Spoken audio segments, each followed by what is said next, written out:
a Dell Inspiron low-end machine. It's a 530. It's got 1210 loaded on it. It's basic install. It's 32-bit. And what we'll do is we'll go through some of the features of 1210. And what you'll notice is that 1210 actually seems to run rather decently in some regard. In some, oh, awesome! What's that That's doing? great. That's the video driver. Wow. I think we put that on the book. This is pretty much what you can expect. Log out again. Sorry, this is what I've seen. Well, they trashed That's my all Windows I've seen, partition. But I'll try not to. Did you plug in the projector after or before you logged in last time? About that internship, after, would you so- consider Ubuntu? Let me try this again. They need help with this. There we go. This is 2012, and we're talking about how the projector got plugged in. Yeah, I was going to say, well, that shouldn't matter. It should, but So is No, it? it shouldn't bother it, and I'll give it some How credit. come you here. got that stuff on the actually, bottom? UDS, the only person that had a problem with the projector was a guy with a Mac. But one of the nice things about this is when I logged in, I don't have to select Unity 2D versus Unity 3D. It's all Unity now. It's one Unity. And the reason being is that they decided over time that having two versions of Unity just wasn't working out very well. And they unified the graphics driver so that the low-end machines now use the same low-end graphics driver. It's a software-based graphics driver. So you're using the same code base, which makes everything nice and easy for everyone. No. No, I'm afraid not. All right. The what? The Kindle? It might be down the hallway. Hey, let's all go Probably see down it. the hallway. It could be, you know. So if you've been using Unity for a while, it should look pretty straightforward. How come? What's that stuff on the bottom? I don't have that. You should have that. Yeah. I don't. Hit the Windows. In 1210? Meta key. Which meta key? Is that stuff on the bottom? It's got a little Windows logo on it. I'm sorry? Okay. Is that line on the bottom, those icons on the bottom, is that? It's just not at the very bottom. No, of the it's screen. been there. It's at the bottom of that. No, he's in dash. Hit escape or something. Oh, okay. Yeah, I'm clicking up Yeah. here. Yeah. Once you click that button and the dash opens, then you get Oh, those okay, in the buttons. dash. Yeah. I see. So I've got an area for applications, documents, music, photos on the machine, and videos that I can download and play, as well as I'm sure other videos that are on the machine. Let's see here. One of the newer features is Amazon integration. So this gives Ubuntu. This is not the Kindle meeting? No, this is not the Kindle meeting. It is, or is it? Not One sure. of the other rooms, there's a little hallway over here. Oh, it is, more. Yeah. More down there? Well, can it be? Someone's got to stand up there and say, we're not Kindle. We're not Kindle. As we bring up Amazon.com. Chase them all out of here. Shoot, get out of here. We should just let them sit down and, you know, to get halfway through the meeting, So then if you figure buy it a out. Kindle Paperwhite, Well, then the the Canonical will get a little kickback, or the Right, Ubuntu project will get a little kickback. Right, speaking of Kindle. But one of the nice things about this, though, is if I wanted to... Oh, this is going brilliantly. Oh. Got demoitis, apparently. Confused whether you're 2D or 3D. Yeah.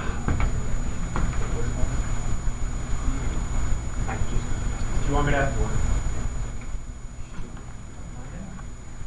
I can make a guest account if you want that. No, I've got... Well, if you want, do you want to... Because then I can pass around the keyboard in that as well. It works. Yeah, let me make a guest. Okay. This is performing awesome. All right. I got a flash drive.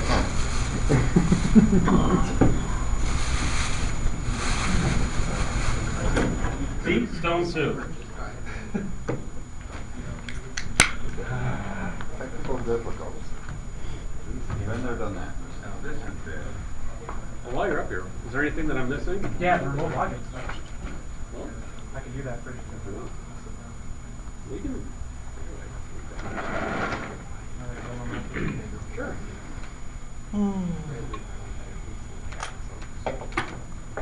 You want,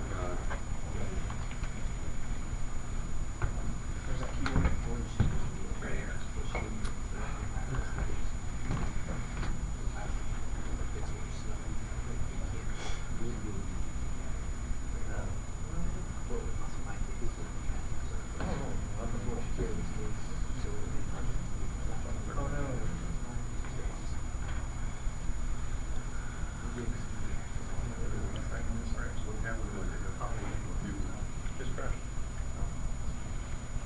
Please stand by.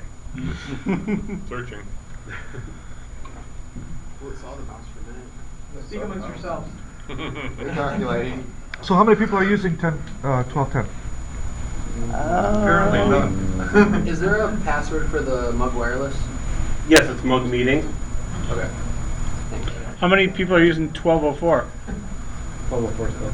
Okay. Using both. How many people still hate Unity? I can live with it when it I'm works. starting to get used to it already, and I just started today on this thing. So if you're not I did using not Unity, like- what are you using? I said who ADE or- hate it. I'm using Well, it, but I if you still hate it, are you- hate it. Okay, so you're still using it. Yeah, I still have problems So- understanding so if how you to. hate it and you're not using it anymore, what are you using? Well, on the other machine, I still have legacy. So one of the problems you can solve for me is telling me how can I save an icon somewhere where I can just click on it instead of having to go to that thing and type in the word. You can drag it over to the For an bar application? over on the side. Okay, so maybe Or you can sometimes. right-click on it. Well, let's and go through it. lock Yeah, when, Yeah, when, and when Okay. it comes back there, up. in fact, I should do Once that an on app is terminal. running, it's really easy to put something on the bar. Okay. No, I want it on my Launcher. desktop, not on the sidebar. I don't think you can put things on your desktop, can you? I don't think you can. Why not? I wouldn't No, you gotta want make to. everything fit on the bar. The bar, I think, will scroll down. Yeah, the bar scrolls down. As Yeah, you- so here's the first thing I do. So Take those off. Yeah. who uses these? Yeah, right. And if you do, there's I no That's do. like, exactly what I do too. Yeah, me too. Because I always go to the file and the file opens the right app. Do you have a Right. pack? The Impress I probably won't use. I'll probably take Amazon off. Uh-huh. And Ubuntu One Music. Okay, so you can't go to the desktop. I mean, I just dragged and dropped it down. So I don't really use this. I keep Amazon on there because my Audi ain't gonna pay for itself. So please click on this and buy something. Right. Just kidding. Moser told me to say that. Galaxy. So you want to be able to put a launcher somewhere? So Also, So bring up the dash and put movie player on the. I just, so you can just do this. also you can change the size of the icons down to like 32-bit instead of 32 Yeah. pixels. Why don't I just show you how I customize mine? Because Yeah. mine is obviously the best way to do it. Okay. So first thing you do is, especially on a larger monitor, I shrink this all the way down. Gives Yeah. me a little bit more room. Yep. If it's too big, like if it's like crazy out here, then the more apps you add over here, it'll start to concertina, and that gets really annoying for me after a while. So I do that. Another thing I do is I get things. So let me just add a few things. Yeah, that's annoying. Yeah. We'll get to that. We'll get to that. Don't worry, Jim. What's that? Amazon.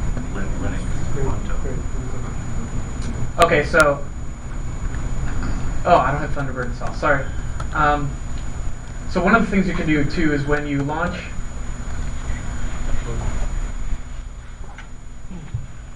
When you're installing something, you actually have the option of. I don't remember how to do this. You're not here for the Kindle meeting, are you? You want to? Okay. Oh. You're in the right place. We've got about 10 people coming already. No, it's just we had a stream of people through here.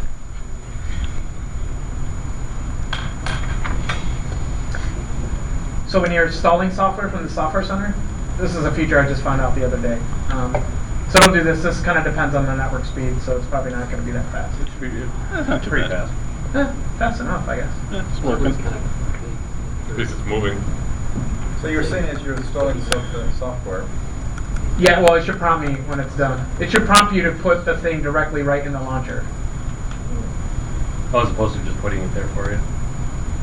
What, is that reviews on Thunderbird? Yeah, these are, Wow. yeah.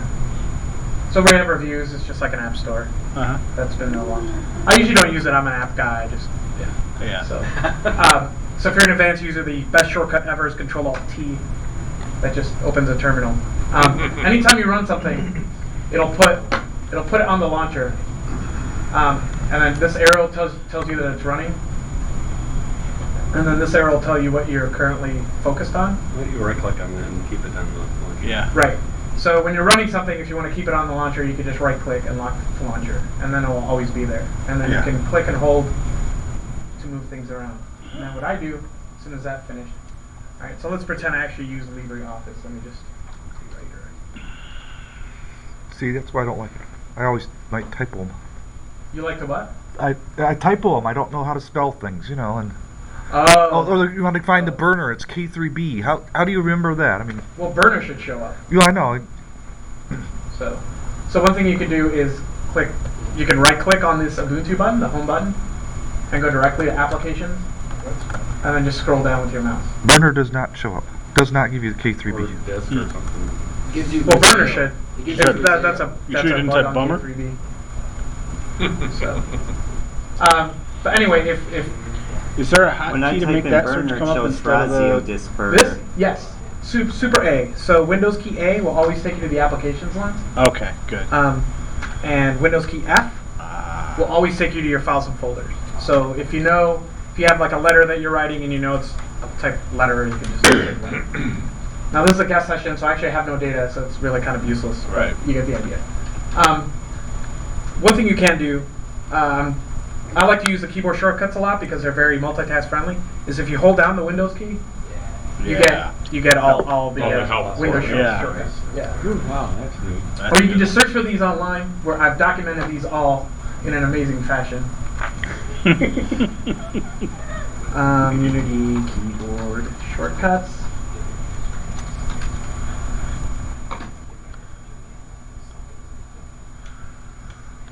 And then you can just print this, and it has like all of them. So. Yeah, George is like the go-to guy out Yeah, there. so I used to work on desktop stuff, now I work on server stuff, so I don't care if you don't like Unity, haha. But I still use it quite a bit. So, there's that. The other other little tricks I like to do is, if you want more of something, you can middle click on its icon in the launcher. So if you want Really? more terminals, you can middle click. What? And it will Is that do new? No, that's actually been there for 2 years.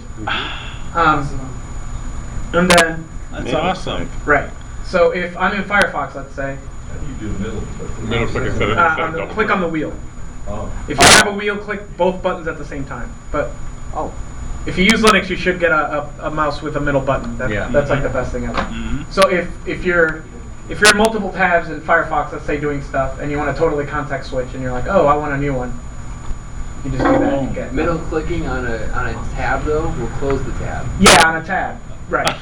Yes. So, I mean, because it's the reverse of what you think based on the launcher's application. Okay. Right. It's not going to give you another tab that's the same. It's Cool. gonna, you know. So what I do is I like to let's pretend I like all of these applications here.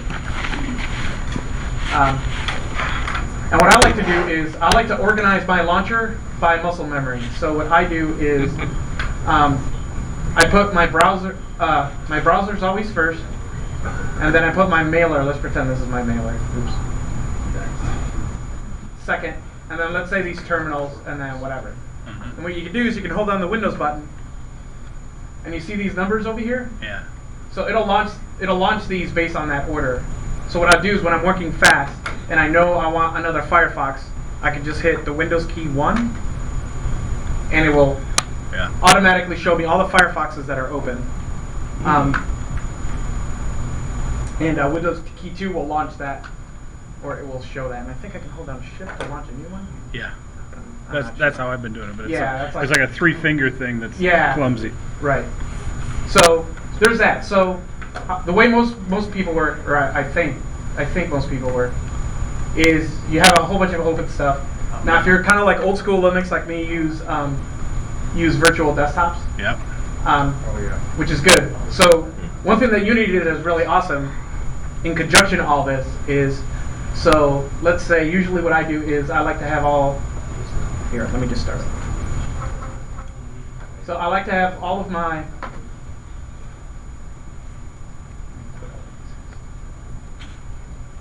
browsers in one desktop, and then my terminals in another one. Let's say I've got a bunch of stuff. Let's say I'm writing a letter here. Man, sorry. It's alright, we'll figure it out. Tell me how much time I have, or if I'm talking too long, or if you're gonna hear something else. And let's say I'm watching a movie here and doing my system setting, right? So, so I have these four, and these are Control, Alt, and the arrow keys. This is really nice because, in addition to the muscle memory of launching apps, I also know in my head where my stuff is. So I always keep my mail bottom right. So no matter where I am, I just hit Control, Alt, and then bottom left a bunch of times, and I always end up at mail. So one thing you can also do is Alt Tab. So in normal OSs, Alt Tab just takes you to whatever the other application is. So if you have multiple ones, let me combine them all again. So if you hold down Shift, am I confusing anyone yet? If you hold down Shift, you can also drag windows to other. That's kind of crazy. That's really useful. So most people are used to, like on Windows, you hit Alt Tab, and then you can switch to other applications, right? Macs have this too. Like every OS has this. So You're hitting Alt Tab right there? Alt Tab, that is Alt Tab. Now what is really cool, let me just open up a few Firefoxes, is sometimes, so you want to Alt Tab to different applications but stay within the same one. So let's say I'm in this terminal and I want to go to another terminal. Now you have a key above your tab button, call that little squiggly. It's like the home squiggly. Yeah, tilde. Backtick. Right, unless you're like on a French keyboard or something. But so normally you hit Alt Tab. If you hit the key above, it does an Alt Tab, but it remains within that application. So if you have a whole bunch of stuff open and you know you want to go to another terminal, but you don't want to like go through all of this business, you can just hit Alt squiggly, and it will cycle only within that application. So I found this really, really useful because sometimes I have a bunch of terminals sticking around, and I have tabs open in them, and I'm all confused. And I don't want to Alt Tab and end up like in a browser and stuff. So you can Alt Tab out of that as well. So that's really useful. When it's showing those terminals, is that like an actual image of what's in those terminals? Yeah. So if there was you can stuff kinda on there, see yeah, which one you want to go to. So let's. Yeah. Okay. Yeah. So yeah, there it is right there. This takes a while to get used to, but once you get used to it, it's totally awesome. It is. So what I do is like I Alt Tab when I need to get to an application, and then when I'm in my terminals and I know I want to stick in my terminals, I do that. Now this, in conjunction with doing different desktops, you kind of have like a three-dimensional thing going on. It's like I have all my terminals in this one, but then I multitask within that desktop or within those terminals, right? And the nice thing is that it's locked to a specific desktop. So these set of terminals are actually different than these sets of terminals. Oh, that's nice. Yeah, that's pretty awesome. Yeah. So then hit the. But that's kind of advanced stuff. Yeah. All right. So there's that. What else? Just hit the meta key. Oh, the super key. Super key, is that what it? No. Which one? Maybe it's the. Well, Alt key. Oh, the DAT? Want me to show the HUD? What's the one that just shows all your apps spread out across the screen? Alt S. Oh, Super S. Yeah. Super S. That's No, it's Super E, isn't it? Super W. What's the super key? That's the Windows key. It's The key formerly known as Windows? yeah. No, only in Microsoft it's not as Windows. No, that's not the Setting one. where you can pick and choose which of those Here it is. you can just Yeah. So Windows key W will kind of just show you all of them, and then you can use the arrow keys to select them. So it's kind of like Alt Tab. It's just Yeah, except Alt it W. lays them all out. It's Right. like instead of going like this, Yeah, you just lay them all out and yeah. be like, Yeah, I don't use this one a lot for some reason. What I do is in the morning, I wake up, I log in, I wouldn't use I set up everything exactly where it needs to be, and then I just figure out, I like memorize where everything is. So it's like, okay, I need to go to mail, super 2, blam, it just takes me there, and then I'm good. But I guess some people like that. That's pretty cool. Did I confuse anybody? No, I just don't Okay. care for that one that much. Yeah, I don't use this one a lot. I like Alt Tab better. Yeah, I'm like all about Alt Tab and then Alt Tick. Also, if you if you forget about Alt Tick, if you just stay on it, it'll automatically expand. But then if Yeah. you keep Alt Tabbing though, then it switches to the next application Exactly. afterwards. Yeah. So there's that. That's pretty good. The animation seems to have gotten a lot. That used to be really slow. I don't know why it's so fast. Something must be wrong. So that's that one. The other one is the HUD. how many of you are using the HUD? This is like the best feature of Unity ever. So it is basically like, how many of you use Vim? All right. Wow, things are changing. Vim users are like a minority now. No. Okay, No, they're just No, I, Who's using Vim? Okay, that's more like it. So say we got a super majority. So there's this thing called the HUD, which is basically a command line interface to your menus. So this is awesome because, let's say you have something really complicated like the GIMP, or that's movie player. Let me close stuff. And let me just create a new image. Do a script through text or something like that. That's part What's of that? it. Script. Is it that? Yeah, there we go. So you get complicated menus like this. They're like kind of long. And let's say you have a picture and you want to do, I don't know, like a blur, let's say, right?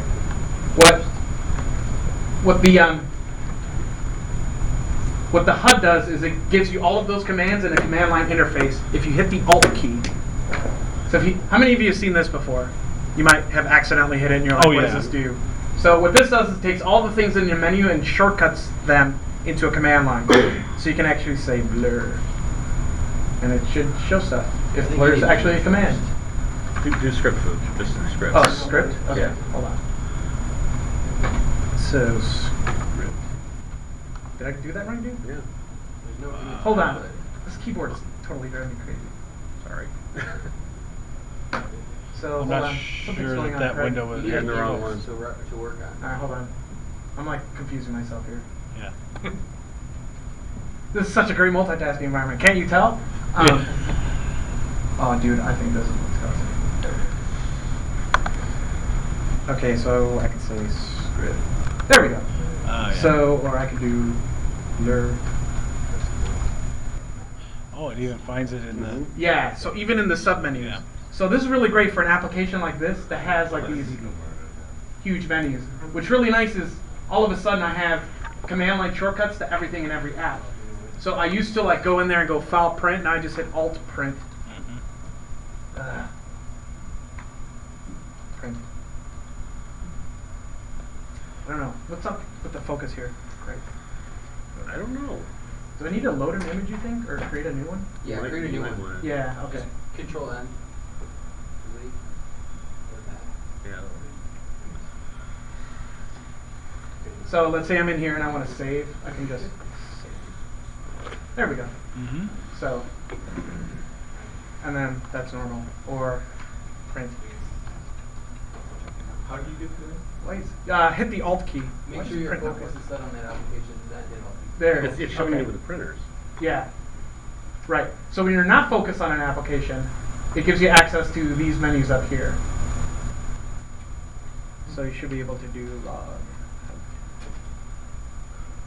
Or, okay, now I'm focused on GIMP.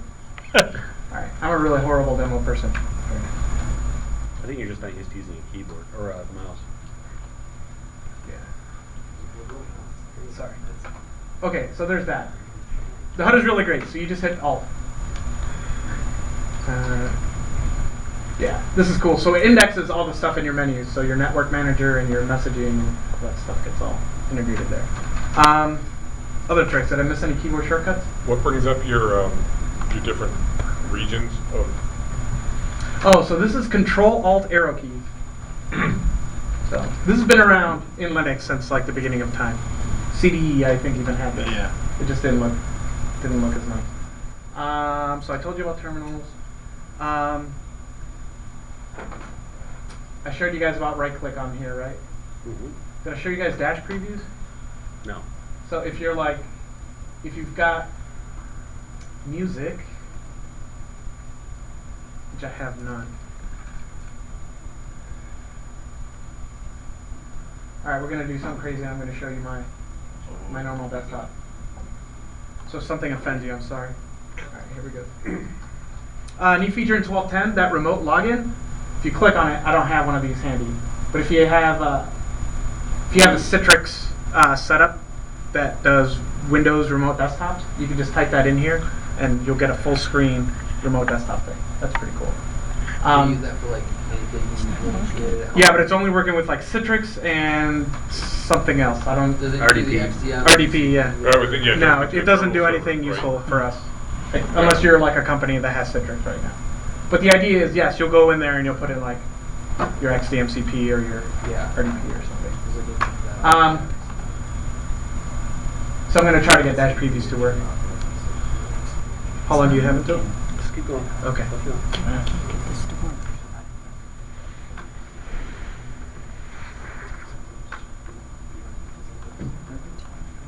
Why is that not working? I say, you rebooting or you logging in? I was logging in. Move your mouse, see if it, yeah, it's alive. Oh, There it's it just is. slow. Okay. I was just thinking about it. So if you look at music, See, it's right here. This is that's the ISO. all right. So this indexes stuff on your machine and stuff that you might want to buy. So I'm going to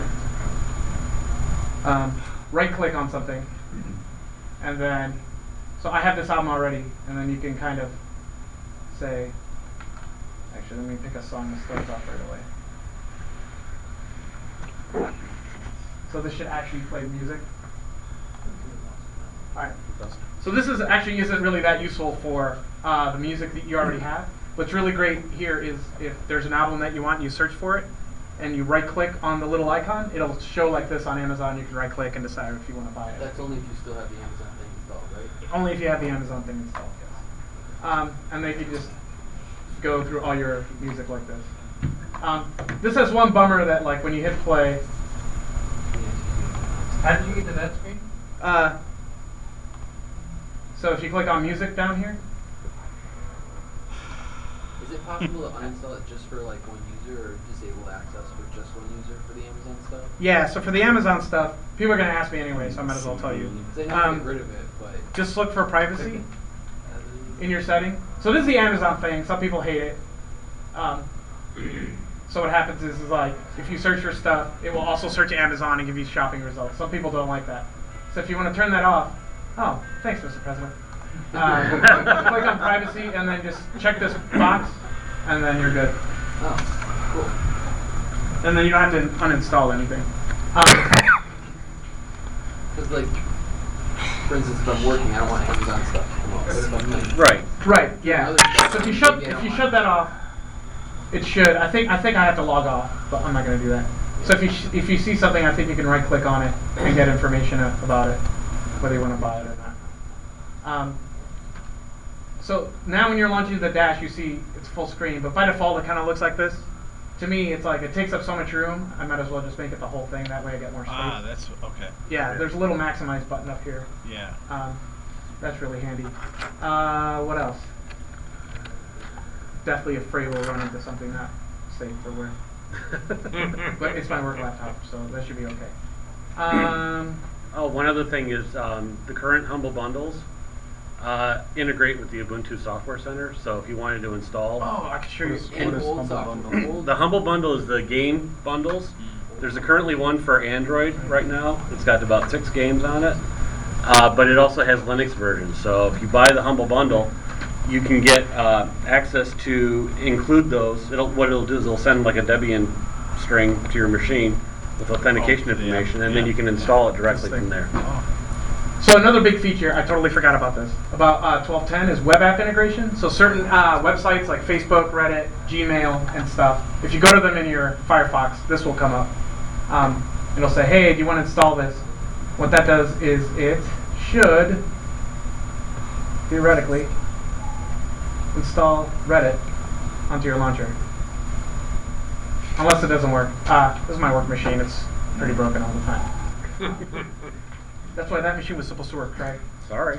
So what happens is you'll get, so, no, there it's it your goes, fault. there it goes. Yeah. So this is pretty cool. So what will happen then is I'll have the website on the launcher. Where'd it go? See, it installed it. I've also got the old one on there from before. That is the old one. Sorry. Looks like this. The nice thing about this is like with your Gmail and stuff, it'll also integrate into your launcher. So it'll say like the amount of emails that you have, that are unread. Like if you have Gmail, this thing will blink if new mail comes in and stuff like that, which is pretty handy. But on this machine, I think I have it built from source still from 2 weeks ago or 2 months ago, so it doesn't work. So. Another feature that's pretty handy. How many of you guys have seen Steam on Linux yet? This is like really cool. Nah. All right. This. I'm in beta right now. Yeah. So this is the Steam beta. This will probably not work.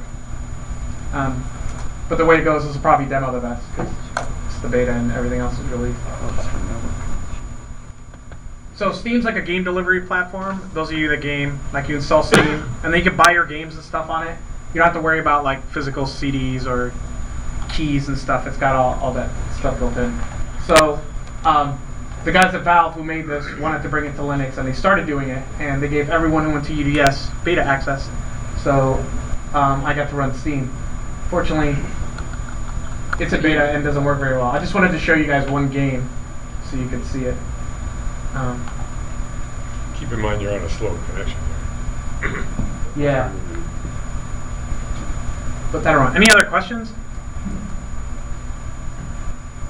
Can you make up your own shortcuts for applications? Say, for instance. Used to be able to, but like GNOME got rid of the ability for people to make shortcuts. I don't know why that is. Oh, here we go. So the way it works is you'll be able to go into here, and then they have all these video games, and you'll click on them, and then you can buy them right on the spot. Currently, there's like Serious Sam and Team Fortress. Yeah, so first you think it's cool, you come in here, you see all these games, you're like, oh my god, I can get all these games for Linux, but that's not how it works. They're porting the Steam, this thing, to Linux first, and only some games are being ported to Linux. So they actually have like a special Linux tab and show what it will look like, even though none of these games actually run on Linux. Right. If you've got Wine, can you run some of the Linux games through Steam this way still?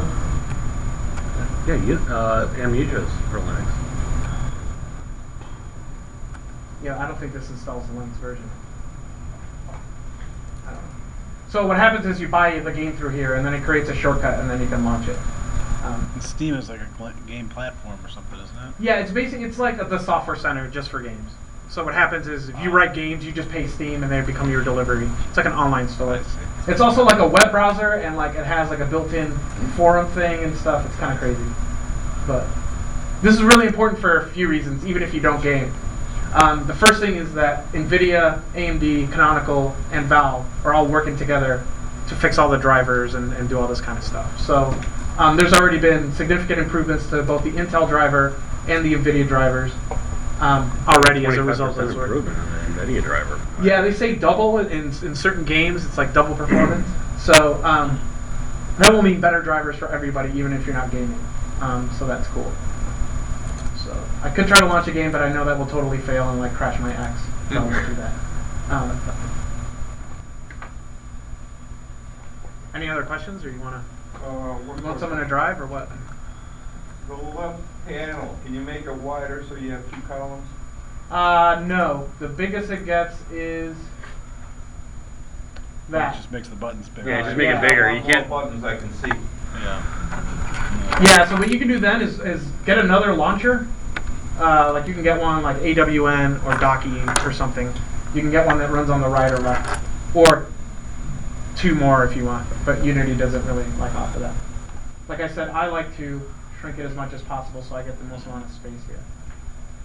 And then a lot of these are just web apps that I made shortcuts. Mm-hmm. As far as making your own shortcuts by hand, I think there's a tool that does that in the Software Center. I don't know what it's called right now, though.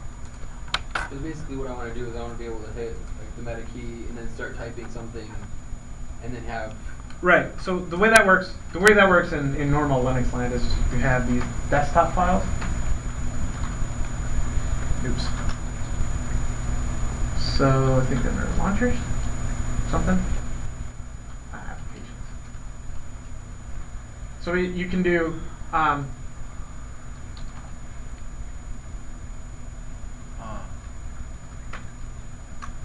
How many of you have seen these files before? They're called .desktop files? Yeah. These are launchers. So what you do is just basically copy one of those, rename it to something else. As long as you're in .local share application. I'm seeing that .u1 conflict. Does that mean you can sync those to different Ubuntu 1 Yeah, so I sync .local share applications between all my computers. So when I add something on my launcher, it just shows up on it. Okay. So that's not baked in. No, I did that by hand. Okay. Yeah. So in here, applications are supposed to put, I think it's a keywords equals, and then they would put things like burner and all that stuff. So K3B doesn't have one that says burner on it. That's why it Oh, doesn't. so then you Yeah. can search by that tag. Right. So the dash indexes these .desktop files. That's what makes it. Right. The problem is that .desktops are like a standard, and everyone was supposed to use them, but no one was like really heavily consuming it. And then when Unity and Zeitgeist started to, people realized that a lot of .desktop files have no information in them, even though there's all this. There's like in the spec, there's like 50 fields that you can put in here with like all this kind of stuff, and nobody uses it. Yeah. So if you're typing for something, and then on top of that, we kind of fail in a lot of things. Like, let's say I want to change the DNS settings, I should be able to type DNS, and networking should show up, but it doesn't because we don't index the actual UI of the thing. So that's a bug I found. I'm tracking that one carefully because that should return your network settings, right? But if you type network, then your network stuff shows up. You type Right. in proxy, it works. Does proxy work? Yeah. It shows up the application for network. Yeah. Let's try this. Yeah, but that's just a shortcut to your network. Oh, Yeah, Yeah. that's got Yeah. proxy settings in it, so. sweet. Very interesting. I didn't know that. Okay, someone else That's want to what I drive? get most for, so. Question for you. You mentioned something about the drivers in Unity. It's gone back to using a simpler driver now. Is it, they're using the Unity 2D driver? Unity 2D Yeah. So what happened? Yeah, what happened before is, if you had a slow machine, you would log into Unity 2D, or if it detected it was too slow, it would go to Unity 2D, which was this desktop written in Qt instead of what's using this. So what happens now is it uses this thing called LLVM pipe, which is like a software renderer that kind of runs this without using the GPU. So It was already running LLVM pipe with Unity 2D.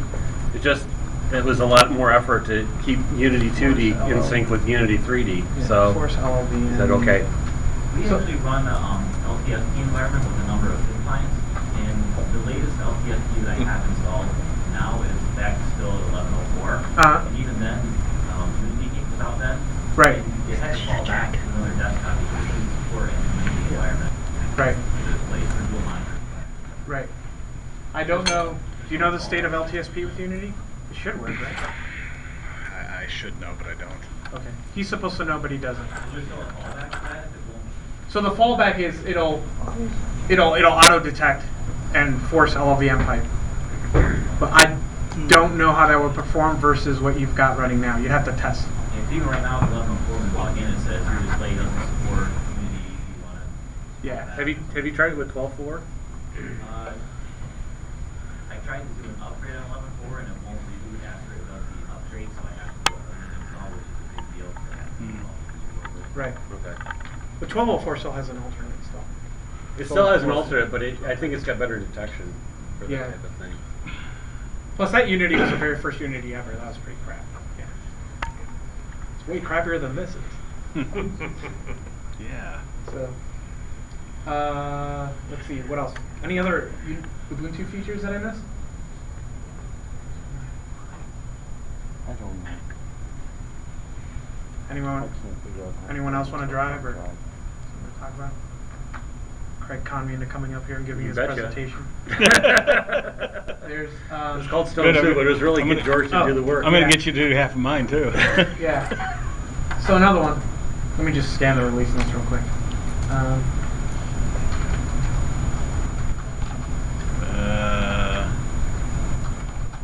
Release. It'll figure it. Oh, Are there close any new enough. things in server, or is this mostly just a desktop talk? So actually, all the interesting stuff is in server. Desktop is actually nothing good this release. Except for polishing on Unity. Yeah. Except for the web app stuff. Oh yeah. The few things in the dash. Aren't there the notification stuff that just come with the web apps, or there's like more increased notifications from Unity? No, there shouldn't be. They should be the same. Let me, so one thing that could actually affect a bunch of you is the alternate installer is gone. So it used to happen, so Ubuntu had 2 installers. One's called Ubiquity, which is like when you grab the CD and you have a graphical installer. And the other one was the alternate installer, which is really the Debian installer, just branded for Ubuntu. So in the effort to cut down the amount of ISOs that we do, because they take a lot of engineering time, we decided, hey, we should just have one installer, and that's going to be Ubiquity. So it has pre-seed support now and a whole bunch of other things. Is that on the disk? That is on the disk. However, for some of you, the alternate install is still nice because it might not detect, like the graphical one might not detect your graphical card if you got like this horrible sys chipset or something. So the alternate installer is gone. However, it remains in one place, which is the mini ISO, which a lot of people don't know we have. And this is just an ISO that's a few megs. Yeah, see, it's like 12 megs. And then you bring that on CD, and then it installs over the network. So it's like the network installer. That's what Debian does. Anyway. Yeah, that's what Debian does Yeah. anyway, right? So we still have the alternate install there. So if for some reason you stick in the CD and it doesn't work and you need the alternate install, or if you're like deploying somewhere at work and you need to have like Pixie booting, installing, and all that kind of stuff, just use the mini ISO. That's where we find the LTSB. What's that? That's where we find the LTSB. Yes. I didn't hear the question. If you're installing LTSP. Yes. Jim will be more than happy to answer your LTSP questions I'll be later. able to Google it for you. Or ask the After he right searches people. for it. So let's see. Let me just make sure I didn't miss Call anything. Stefan. Yeah. Does the installer do RAID as well?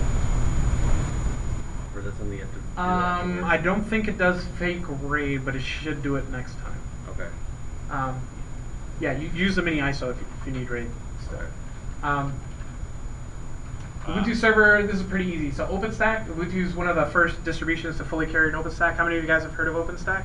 It's like build your own Amazon. So we've got Folsom in there.